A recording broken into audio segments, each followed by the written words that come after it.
Hello everyone. आज से हम स्पेस टेक्नोलॉजी शुरू कर रहे हैं। जब स्पेस टेक्नोलॉजी वाला जो टॉपिक है हमारे सिलेबस में थोड़ा सा स्कैटर्ड है, तो हम उसे क्रोनोलॉजिकली और सिंक्रोनॉजिकली हम क्या करने वाले हैं उसे डिस्कस करने वाले हैं, ताकि आपके जो सिलेबस के सारे एस्पेक्ट्स कवर हो सके। ये थोड़ा सा लेंदी टॉपिक है, प्लस अगेन स्पेस रिलेटेड है, तो कुछ इंटरेस्टिंग और कुछ बोरिंग फैक्ट्स भी आएंगे। So please bear with it. And again ये एमपीपीएससी का एक फेवरेट टॉपिक भी है, तो और क्वेश्चन भी आते रहते हैं प्री में भी मेंस में भी। तो जहाँ पे आपको जैसे भी दिक्कत आए फटाक से मुझे मैसेज कर दीजिएगा। ठीक। एंड रियली सॉरी कि 2-3 दिन से वीडियोस वगैरह अपलोड नहीं हो रहे थे। I was a bit busy, तो इस वजह से थोड़ी सी दिक्कत आ गई। But anyways, we'll start with the lecture. Topic is space technology. पहले देख लेते हैं definition. What is space tech? Space technology is the technology developed by space science or the aerospace industry for use in space flight, satellite और space exploration. तो ये जो space technology क्या है, स्पेस साइंस के जरिए ये डेवलप करी हुई टेक्नोलॉजी है, जहाँ पे क्या यूज़ करी जाती है, स्पेस फ्लाइट, सैटेलाइट और स्पेस एक्सप्लोरेशन, स्पेस में वगैरह में एक्सप्लोर करना लिखा है, जैसे मंगलयान मिशन वैसे। स्पेस टेक्नोलॉजी इंक्लूड्स स्पेसक्राफ्ट, जो सैटेलाइट्स वगैरह को लॉन्च करते हैं, space station, satellites and support infrastructure equipment procedures as well as space warfare. तो जो स्पेस टेक्नोलॉजी है उसके ये सारे क्या है एस्पेक्ट्स हैं। बट बेसिकली हम सिविलियन स्पेस टेक्नोलॉजी की बात करेंगे, तो space where is not warfare जो है हमारे सिलेबस का पार्ट नहीं है। हम civilian application of space technology पढ़ेंगे। नेक्स्ट, जो हम स्पेस टेक्नोलॉजी की बात करते हैं, then history of space tech in India भी देखना ज़रूरी बन जाता है। बट उससे पहले एक चीज़ मार्क करिएगा, space technology as 3 marker. Definition को 3 मार्कर के हिसाब से मार्क करेंगे। जो फर्स्ट 2 लाइन्स है उसमें हमारा डेफिनेशन कवर अप हो जा रहा है, इतने में काम चल जाएगा। अब आगे बढ़ते हैं towards space technology in India. जब हम इंडिया की बात करते हैं, जो पुराने जो एस्ट्रोनॉमिक वगैरह उसे हम इग्नोर करेंगे। हम स्पेस टेक्नोलॉजी जब हम बात करते हैं, मॉडर्न स्पेस टेक की बात करते हैं, अभी के साइंस की हम बात करेंगे। तो देखते हैं history of space tech in India. In India, space tech research began in 1920s with a study conducted by scientists S.K. Mitra, C.V. Raman and Meghnath Shah. ये तीन हमारे लिए प्री के हिसाब से इम्पोर्टेंट है। जो पायनियरिंग साइंटिस्ट हैं, जो इनिशियल साइंटिस्ट हैं, जो कि स्पेस टेक्नोलॉजी में काम कर रहे थे या फिर रिसर्च प्रोग्राम में हेल्प कर रहे थे, वो थे S.K. Mitra, C.V. Raman and Meghnath Shah. The space research activities were initiated in India during the early 1960s when applications using satellites were in experimental stages even in United States. Even तो 1920s में इसकी नींव डल गई थी, इसके ऊपर study वगैरह शुरू हो गई थी, लेकिन जो एक्चुअल काम है 1960s के आसपास कहीं शुरू हुआ था। एंड थोड़ा सा ध्यान देंगे, जब 1960s में इंडिया ने काम करना शुरू करा, उस समय यूएस भी सिमिलर टेक्नोलॉजीज पे काम कर, ये अलग बात है, वो ज़्यादा आगे बढ़ गया, हम थोड़ा सा पीछे रह गए। रीज़न इज इकोनॉमिक पावर नहीं था, टेक्नोलॉजी उतनी एडवांस हमारे पास थी नहीं, तो हम थोड़ा क्या बहुत ज़्यादा लैग कर गए। बट धीरे धीरे we are catching up. But फिर भी जो हमारी स्पेस टेक्नोलॉजी की जो शुरुआत हुई है वो 1960 से हुई है। Space technology has allowed the nation of India to move into the world of high technology, a place previously occupied by more developed nations. एक फैक्ट है, स्पेस टेक 1960s में शुरू करा गया था। द थिंग इज कि हमारे पास technologies थी ही नहीं। यहाँ तक कि हमारा जो पहला सैटेलाइट है आर्यभट्ट, ये भी हमने किसकी मदद से, हमने यूएसएसआर की मदद से लॉन्च करा था। सो दिस शोज कि we were dependent on others. हमारे लिए यूएस, रशिया या फिर यूएसएसआर, फ्रांस ने हमारे बहुत सारे सैटेलाइट्स को लॉन्च करा है, तो हम दूसरों के की मदद लेते थे। लेकिन आज की तारीख में देख लीजिए, आज उन्हीं कंट्रीज के सैटेलाइट्स को हम लॉन्च कर रहे हैं। यूएस के सैटेलाइट्स को फ्रांस, यूके, जर्मनी, रशिया, ठीक, मंगोलिया, इनके सैटेलाइट्स को हम आज की तारीख में लॉन्च करें। So this is showing how we have developed indigenously. हमने खुद की एक टेक्नोलॉजी डेवलप करी है जो कि वर्ल्ड क्लास है, हाई क्लास टेक्नोलॉजी है। एज अ फर्स्ट स्टेप, जब हम बात करें स्पेस टेक की शुरुआत कैसे हुई, as a first step department of atomic energy was formed that department of atomic energy form the INCOSPAR. INCOSPAR का फुल फॉर्म हमारे लिए प्री के लिए इंपॉर्टेंट है, Indian national committee for space research. INCOSPAR under leadership of doctor Sarabhai. जो हम साराभाई की बात करते हैं, हम बात कर रहे हैं विक्रम साराभाई। ये अगेन आपके लिए इंपॉर्टेंट बन जाएंगे। रीजन है, जो भी मंगलयान सॉरी चंद्रयान 2 मिशन हुआ था उस समय जो लैंडर यूज कराया गया था उसका नाम था विक्रम। वो विक्रम लैंडर इन्हीं के नाम पे था, तो इस वजह से हमारे लिए ये इंपॉर्टेंट है। तो जो इनकोस्पार है ये सबसे पहली हमारी स्पेस ऑर्गेनाइजेशन है। इसको शुरुआत किसने करी थी? Doctor Sarabhai as well as doctor Ramanathan ने। कब? 1962 में। ये इनकोस्पार और ये ईयर हमारे लिए इंपॉर्टेंट है। Next, the ISRO was later formed in August 15 1969। ये जो इसरो है ये कुछ और नहीं इनकोस्पार ही है। ये 1962 में जो इनकोस्पार बना था वही मॉडिफाई हुआ, रीमॉडल हुआ, चेंज हुआ और बन गया इसरो। एनीवेज ऑफिशियली इसरो कब फॉर्म हुआ है? अगस्त 15 1969 में। ये हमारे लिए अगेन प्री क्वेश्चन बन गया। इसरो की शुरुआत कब हुई? 1969 में। इसरो से पहले कौन सी ऑर्गेनाइजेशन थी? प्रीडिसेसर क्या था? इनकोस्पार। इनकोस्पार की शुरुआत किसने करी? साराभाई एंड रामानाथन ने। Next, the prime objective of ISRO is to develop space technology and its application to various nations' national needs. It is one of the six largest space agencies in the world.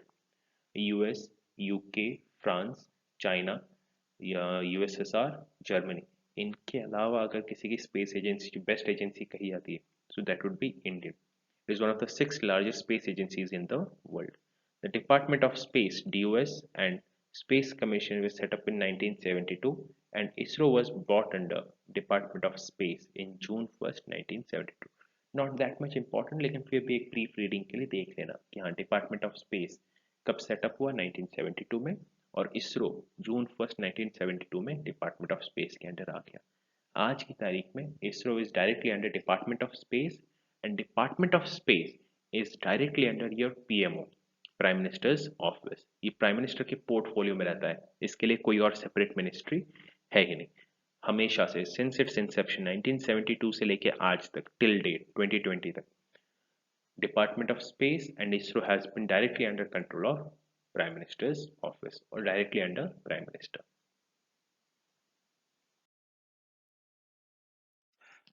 Since its inception, Indian space program has been orchestrated well and had three distinct elements. जो हमारी space research programme है ये तीन specific field पे काम करती आ रही है, such as satellite for communication remote sensing, जो हमारी 2G सर्विसेज, मोबाइल सर्विसेज हो गई, 3G 4G services, DTH services, इनके ऊपर काम करना। Space transportation system, Chandrayaan Mangalyaan mission की बात करी जा रही है, एंड एप्लीकेशन प्रोग्राम। इन्हीं जो programs communication, remote sensing, space transportation program system, इन्हीं के एप्लीकेशन प्रोग्राम पे काम करना। So space program has this three major elements. Next, two major operational systems have been established: the INSAT series for telecommunication, television broadcasting, meteorological services, and the Indian remote sensing satellites for monitoring and management of national resources and disaster management support. तो जो हमारे operational systems हमारे इसरो के जो रहे हैं वो INSAT series और Indian remote sensing satellite series के ऊपर डिपेंड है। जो हमारी सैटेलाइट सर्विस है इन्हीं दोनों सर्विसेज के ऊपर मौजूद है। अगेन इनसैट एंड आईआरएस जो है ये इंडिविजुअली 3 मार्कर्स हैं, प्लस इनका डिफरेंस 5 मार्कर में आ सकता है, तो हम नोट डाउन कर लेंगे इनसैट क्या है, इसका काम क्या है, आईआरएस का है क्या है और इसका क्या काम है, ये भी हम 3 मार्कर के हिसाब से मार्क करेंगे। प्लस इनके जो फुल फॉर्म्स हैं वो हम प्री के लिए मार्क करेंगे। इनसैट का क्या फुल फॉर्म है, आईआरएस का क्या फुल फॉर्म है। नेक्स्ट, इसरो। जब हम स्पेस रिसर्च की बात करते हैं तो of course we have to read about ISRO, what is ISRO, क्या काम करती है, कैसे क्या कर रही थी, तो ये हमारे लिए बहुत ज़्यादा इंपॉर्टेंट है। इसरो एज इट इज़ हमारे लिए 3 मार्कर 5 मार्कर के हिसाब से इंपॉर्टेंट रहेगा, प्लस इसके कुछ एस्पेक्ट्स प्री के लिए भी ज़रूरी है, जैसे कि इसरो पहले कब बनी थी? 1969 अगस्त 15। इससे पहले कौन सी ऑर्गेनाइजेशन थी? इनकोस्पार कब बनी थी? 1962। तो ये प्री के लिए हमारे लिए इंपॉर्टेंट है। फिर उसके अलावा 3 मार्क का 5 मार्क का देखते हैं इसरो के बारे में। What is ISRO? It is a pioneering space exploration agency of the government of India based at Bengaluru. तो इसका हेडक्वार्टर कहाँ पे है? बैंगलोर या फिर बेंगलुरु में है। इसका ऑब्जेक्टिव क्या है? It aims to develop and harness space technology in national development while pursuing planetary exploration and space science research। अगर इसरो 3 मार्कर में आ गया तो हम उसका ये एम लिख देंगे। इसरो बेंगलुरु या फिर बैंगलोर में बेस्ड है, प्लस उसका ऑब्जेक्टिव क्या है, ये ऑब्जेक्टिव हम लिख देंगे as a 3 marker. Next, ISRO's chief executive is a chairman. जो उन्हें हेड करते हैं, इसरो को जो हेड करते हैं उनका नाम है chairman. And who is also the chairman for Indian Government Space Commission। So the chairman of ISRO is also the chairman for Indian Government Space Commission and the secretary of Department of Space। तो जो इसरो के जो executive है, apart from being ISRO's chief executive or chairman, he is also the chairman for Indian Government Space Commission, as well as he is also the secretary of Department of Space। currently जो chairperson है, chairman है for ISRO कौन है? के शिवन। इस name को हम याद रखेंगे, यहाँ पे मेंशन नहीं करें बट आप नोट डाउन कर लीजिएगा। के शिवन, के का फुल फॉर्म है कैलाश, कैलासावीडू। आप नेट पे एक बार सर्च कर लेना के शिवन, प्रोनाउंस करने में दिक्कत आएगी तो आप नेट पे एक बार सर्च कर लेना फुल फॉर्म, के शिवन का फुल फॉर्म एक बार देख लेना। So who is the chairman of ISRO? K Sivan. ये आपके लिए इंपॉर्टेंट है। He is also the secretary of department of space. So he is directly reporting to PMO या फिर प्राइम मिनिस्टर्स ऑफिस, या फिर कह सकते हो directly to our prime minister. Next, ISRO's commercial arm is Antrix या फिर अंतरिक्ष कह लीजिए corporation which has its headquarters in Bangalore. देखिए, ISRO is a governmental organization, लेकिन उसके खुद के भी कमर्शियल एक्टिविटीज है, जैसे कि वो बाकी कंट्रीज के लिए, प्राइवेट प्लेयर्स के लिए वो क्या करती है, सैटेलाइट्स वगैरह लॉन्च करती है, और इसके एवज में, इसके बदले में उसे पैसा भी मिलता है। तो ये क्या है? कमर्शियल एक्टिविटी होती है, और इस कमर्शियल एक्टिविटी को मैनेज करने के लिए इसरो का जो कमर्शियल आर्म है उसका नाम क्या है? अंतरिक्ष कॉर्पोरेशन। और इसका हेडक्वार्टर कहाँ पे है? बैंगलोर में है। Next, ISRO's first satellite Aryabhat was launched by the Soviet Union in 1975। ये हमारे लिए प्री के लिए इंपॉर्टेंट है। Rohini, the first satellite to be placed in orbit by Indian made launch vehicle, और लॉन्च व्हीकल का नाम क्या है? SLV-3 satellite launch vehicle was launched in July 18, 1980। ये कुछ हमारे लिए कह सकते हो इम्पोर्टेंट माइलस्टोन्स है फॉर इसरो। इसरो ने जो पहला सैटेलाइट बनाया था और लॉन्च करा था वो क्या है? आर्यभट्ट। लेकिन खुद से लॉन्च नहीं करा था, इसको लॉन्च किसने कराया था? सोवियत यूनियन या फिर यूएसएसआर ने। कब? 1975। यहाँ पे हम ईयर मेंशन करेंगे, डेट को भूल जाएंगे। Next, Rohini, first satellite to be placed by Indian satellite launch vehicle.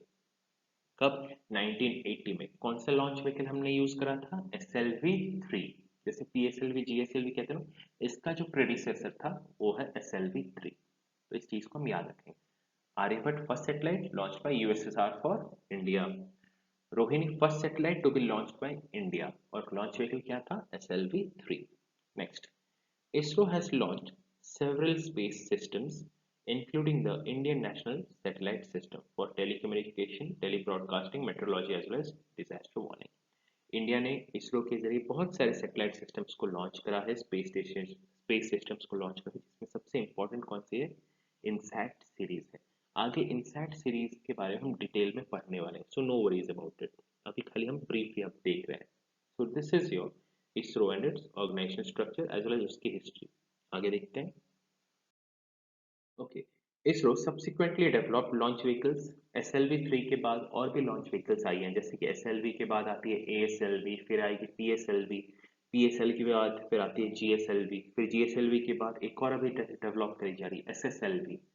सो इसरो ने सब्सिक्वेंटली धीरे धीरे करके अलग अलग लॉन्च व्हीकल्स डेवलप करी हैं। देखते हैं, फिर भी यहाँ पे 2 लॉन्च व्हीकल्स की बात करेंगे, लेकिन ये बस ब्रीफ इंट्रो है, हमारा प्रॉपर डिस्कशन नहीं है। आगे इन सारे लॉन्च व्हीकल्स के बारे में हम डिस्कस करेंगे। Subsequently developed launch vehicles PSLV for putting satellites into polar orbit and GSLV for placing of satellites into geostationary orbit। ये polar orbit क्या है, geostationary orbit क्या है, कल के लेक्चर में हम पढ़ेंगे, so no worries about it। A heavy lift version of GSLV called the GSLV Mark III or LVM has been developed। Again GSLV जो मार्क 3 है ये अभी का करंट GSLV मॉडल है जो कि इंडिया ने डेवलप करा, लेटेस्ट GSLV मॉडल है, ये हमारे लिए मेंस के लिए इंपॉर्टेंट है। आगे बढ़ते हैं। These rockets launched communication satellites and Earth observation satellites as well as missions to the moon such as Chandrayaan-1 जो कि 2008 में लॉन्च करा गया था, Chandrayaan-2 जो कि 2019 लास्ट ईयर लॉन्च करा गया था, मार्स मिशन जिसे मार्स ऑर्बिटर मिशन या फिर मंगलयान मिशन भी कहा जाता है जो कि 2013 में लॉन्च करा गया था। ये जो मिशन है इनके ईयर आपके लिए इंपॉर्टेंट रहेंगे as a pre question, plus specifically 3 marker 5 marker के लिए भी इंपॉर्टेंट जो कि आगे डिस्कस करे जाएंगे, बट ईयर को हम मार्क करके रखेंगे कब लॉन्च करे गए थे। ISRO plans to put astronauts into orbit in 2021 और इस मिशन का नाम क्या रखा गया है, गगनयान। ठीक। और जो इंडियन एस्ट्रोनॉट्स जो स्पेस में जाने वाले हैं उनका नाम क्या है, गगन यात्री। इस चीज को हम याद रखेंगे। जो इंडिया जो स्पेस मिशन लॉन्च कर रही है उसके लिए जो हम व्हीकल यूज करेंगे उसका नाम है गगनयान, और जो एस्ट्रोनॉट्स जाने वाले हैं उनका नाम क्या रखा गया है, गगन यात्री। ये हमारे लिए प्री के लिए इंपॉर्टेंट है। नेक्स्ट आगे बढ़ रहे हैं। Space pioneers of India. जब हम स्पेस रिसर्च की बात करते हैं तो या फिर इसरो की बात करते हैं, क्योंकि ISRO is the leading organisation for space research in India, तो उसके जो पायनियर्स है, जो उन्होंने जो साइंटिस्ट जिन साइंटिस्ट ने उसकी नींव रखी थी उनके बारे में पढ़ना इंपॉर्टेंट है। ये आपके सिलेबस में भी मेंशन है। These scientist are important for pre 3 marker as well as 5 marker. दो साइंटिस्ट टू बी स्पेसिफिक, हम दो साइंटिस्ट के बारे में हम यहाँ पे बात करेंगे। एक है विक्रम साराभाई और दूसरा है Satish Dhawan. Both are important personalities. देखते हैं इनके बारे में, एक एक करके देखेंगे। Vikram Sarabhai, also known as Vikram Ambalal Sarabhai, founded India's space program after envisioning Indian satellites that could provide communication, meteorology, remote sensing and direct-to-home television broadcasting। ये इनकी विजन थी कि सैटेलाइट्स वगैरह को इस्तेमाल करके ये सारी सुविधाएं प्रोवाइड करें। तो इन्होंने क्या डेवलप करा, he founded PRL, physical research laboratory, the space science research institute, the department of space and ISRO. इन चारों ऑर्गेनाइजेशन को इन्होंने फाइंड करा है। बाय द वे यहाँ पे एक और प्री क्वेश्चन है, जो PRL है फिजिकल रिसर्च लैबोरेटरी है, इसका एक और ऑल्टरनेट नेम भी है, इसे कहा जाता है the cradle of space research in India. ये आपके लिए प्री क्वेश्चन है। क्रेडल पालना, बच्चे जिसमें खेलते हैं ना पालना, तो PRL को cradle of Indian space research भी कहा जाता है, क्योंकि इसरो, इनकोस्पार, इन सबसे पहले स्पेस रिसर्च विक्रम साराभाई ने कहाँ शुरू करी थी, PRL में। जब वो PRL को डेवलप कर रहे थे तो उसी दौरान स्पेस रिसर्च शुरू हो गया था। फिर बाद में PRL का काम इनकोस्पार में ट्रांसफर हो गया, फिर इनकोस्पार से मॉडिफाई होकर वो इसरो बन गया। तो इस वजह से आज भी PRL मौजूद है। एनीवेज PRL को हम कहते हैं cradle of Indian space program. Next, in 1962, Sarabhai organized space research as chairman of Indian National Committee for Space Research या फिर INCOSPAR. He set up the Thumba Equatorial Rocket Launching Station and began manufacturing sounding rockets in India. जो sounding rockets हैं ये हमारे आज के जो launch vehicles हैं GSLV, PSLV, इसके प्रेडिसेसर है, उसके पूर्वज हैं। पहले साउंडिंग रॉकेट्स लॉन्च करे जाते, फिर बाद में यही डेवलप होके लॉन्च व्हीकल्स बन गए। He drew up plans to transmit education to remote villages across India with satellite instructional television experiment site। आज जिसे हम ऑनलाइन एजुकेशन की बात करते हैं, ई एजुकेशन की बात करते हैं, उसके रोड मैप उन्होंने 1962 में बना दिए थे कि हम ई एजुकेशन वगैरह को प्रोवाइड कर पाएंगे through satellite communication. So he was a visionary for the future कि हाउ इंडिया कैन ग्रो। देख लीजिए उनकी जो विजन रही है इंडियन सैटेलाइट्स, वो क्या था, to provide communication, metrology, remote sensing, direct to home television broadcasting, DTH अभी हाल फिलहाल में आया, लेकिन ये 1962 से पहले से ही मतलब विजन करके रखा था कि हाँ ये सारी चीजें मैं मुहैया कराऊंगा। So he was a visionary for Indian space program. Next, Satish Dhawan. Now what would happen is after death of Vikram Sarabhai, so Professor Satish Dhawan is going to take charge of Indian space program. So that's why he is also important. देखते हैं इनके बारे में। Professor Satish Dhawan is also regarded as father of fluid dynamics research in India. ये हमारे लिए pre question बन गया। So Satish Dhawan कौन है? He is also regarded as father of fluid dynamics research in India. He also happens to be the longest serving and the youngest director of IISc, Indian institute of science. ये आज भी है, बैंगलोर में है। In fact he simultaneously served as the director of both ISRO and IISc. दो important organizations ISRO and IISc Bangalore, दोनों के लिए वो क्या थे, डायरेक्टर के पोस्ट पे काम कर रहे थे। In 1972, he succeeded Vikram Sarabhai as chairman of ISRO. It was under his leadership that India launched its first satellite Aryabhat। जो आर्यभट्ट जो पहली सैटेलाइट थी जो कि हमने यूएसएसआर रशिया के थ्रू लॉन्च करी थी, सोवियत रशिया के थ्रू लॉन्च करी थी, उसको डेवलप करने में इनका योगदान रहा है। Dhawan wanted satellite technology to gather information useful for agriculture and other sectors of economy and to promote distant learning in remote areas। तो इनके जो विजन है कुछ कुछ विक्रम साराभाई के साथ मिलती जुलती थी, प्लस उसके अलावा ये इंडियन एग्रीकल्चर को स्पेस टेक के साथ जोड़ना चाह रहे थे, क्योंकि agriculture is totally mostly dependent on space technology. आप बोलोगे कैसे, क्या रोल है, क्यों, वेदर फोरकास्टिंग, ठीक, मॉनसून प्लान कब आ रही कब नहीं, डिजास्टर वार्निंग वगैरह, ये सब एग्रीकल्चर मैनेजमेंट में हेल्प कर तो रही है। And Dhawan vision about it to utilise space technology for agriculture purpose. Next, his work helped in development of telecommunication satellite, that is INSAT series, the Indian remote sensing satellite, as well as PSLV। Dhawan के काम की वजह से INSAT series, IRS series plus PSLV भी develop हो पाई। So these are the two pioneers of ISRO. कल से हम जो स्पेस रिसर्च और स्पेस टेक्नोलॉजी के अलग अलग एस्पेक्ट्स के बारे में बात करेंगे। And for today this was this brief info. Again आज के लेक्चर में जो हम प्री 3 मार्कर और 5 मार्कर आइडेंटिफाई करें हैं, उसे कहीं जॉट डाउन कर लीजिए या फिर आपके नोट जो आपको प्रोवाइड करा गया PDF, उसी में कहीं मार्क कर लीजिएगा, नोट डाउन कर लीजिएगा। ठीक, have a good day, take care.